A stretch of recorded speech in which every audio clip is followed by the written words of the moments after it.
तो इस क्वेश्चन में ये फोकल कॉर्ड के ऊपर क्वेश्चन है और पैराबोला दिया हुआ है y square equal to 16x। Focal chord का एक एंड दिया हुआ है और क्या पूछा है, लेंथ पूछ ली फोकल कॉर्ड की। तो बड़ा सिंपल क्वेश्चन है, स्टैंडर्ड क्वेश्चन है ये।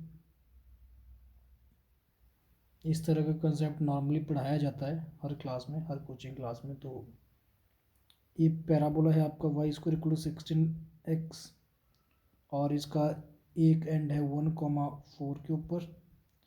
आपसे लेंथ पूछी हुई है। मान लो ये फोकल कॉर्ड है, ए बी आपकी फोकल कॉर्ड है, ये फोकस से पास करेगी तो इसका फोकस कितना आएगा। आप कंपेयर कर लीजिए 4 इंटू ए एक्स से, तो 4 इंटू 4x हो जाएगा। फोकस होता है A0, 4 0 इसका फोकस होगा। वैसे फोकस की ज़रूरत नहीं पड़ती है जनरली इसको करने में, लेकिन मैंने जस्ट डायग्राम बना के आपको दिखा दिया कि पूछा क्या है। आपसे ए बी की वैल्यू पूछी है, तो अगर बी कहीं से निकाल पाओ आप तो ए बी की वैल्यू आ ही जाएगी। तो इसको करने का जो बेस्ट तरीका होता है पैरामीट्रिक फॉर्म में करना सही रहता है। अगर ए का जो पैरामीटर है ना,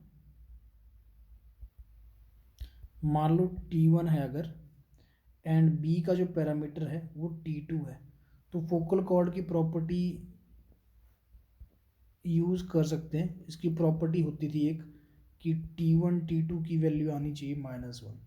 बस इसका यूज़ कर लेंगे, T2 की वैल्यू आ जाएगी यहाँ से, और अगर T2 की वैल्यू आ गई तो पॉइंट भी आ ही जाएगा। अब सबसे पहले T1 पता होना चाहिए, T1 कितना है।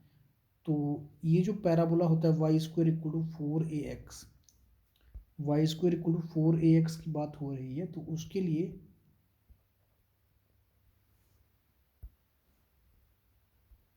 Y square equal to 4ax में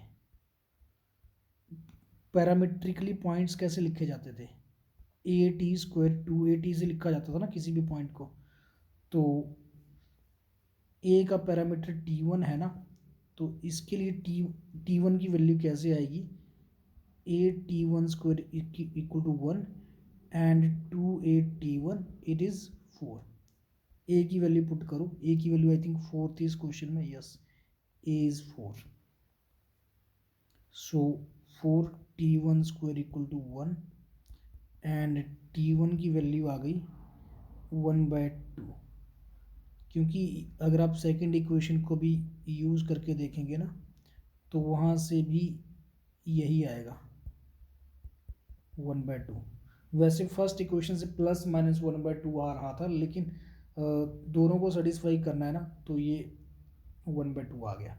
अब अगर T1 1/2 है तो T2 की वैल्यू कितनी हो जाएगी, T2 की वैल्यू फिर -2 होगी, है ना, -1/T1।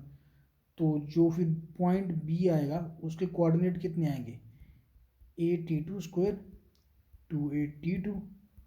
वैल्यू भर दीजिए, ए की 4 है, T2 की वैल्यू मैंने अभी निकाली -2, तो -2 का स्क्वायर कितना 4 हो जाएगा, and 2 into 4 into -2, so 16 into 8 -16, ये पॉइंट आ गया आपका बी। ए की वैल्यू 1/4 थी, बी भी आ चुका है, तो ए बी की वैल्यू आ ही जाएगी। फिर ए की वैल्यू कैसे निकालेंगे आप, therefore A B using distance formula, A आपका है 1,4 और बी है 16, -16, ये बी है आपका। तो डिस्टेंस फॉर्मूला आप लगा सकते हो, 16 - 1 का स्क्वायर प्लस -16 - 4 का स्क्वायर, डिस्टेंस फॉर्मूला का यूज़ कर रहा हूँ। So it is 15 square plus 20 का स्क्वायर, आई थिंक ये √625 बनेगा, तो 25 आ गई इसकी वैल्यू 25। तो काफ़ी सिंपल था ये क्वेश्चन, और इसको करने का एक शॉर्टकट भी है। वैसे शॉर्टकट मैं आपको सिखा देता हूँ। शॉर्टकट फोकल कॉर्ड के केस में अगर किसी एक पॉइंट का पैरामीटर पता हो ना, सपोज ये टी है, तो उसकी जो लेंथ होती है ना, लेंथ, अगर कोई एक पैरामीटर पता हो तो वो उस लेंथ का एक शॉर्टकट भी होता है, और उसमें जो फॉर्मूला लगता है वो होता है A1 + 1/t का स्क्वायर।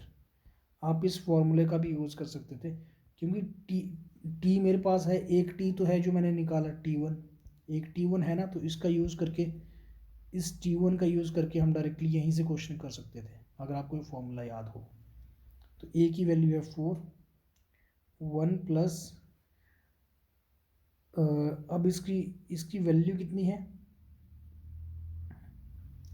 1/t की वैल्यू कितनी आ जाएगी, 1/t की value I think, wait, it is t plus 1/t, this formula is t plus 1/t, so t की value 1/2 and 1 divided by 1/2 square, तो ये हो जाएगा आई थिंक सॉल्व करके 2 प्लस 1/2 स्क्वायर, सारा मतलब मैंने इकट्ठा लिख लिया आगे पीछे करके, तो ये 5/2, 5 का स्क्वायर, हाँ यहाँ से भी 25 ही आंसर आ रहा है। तो इस तरह से भी आप इस क्वेश्चन को कर सकते थे।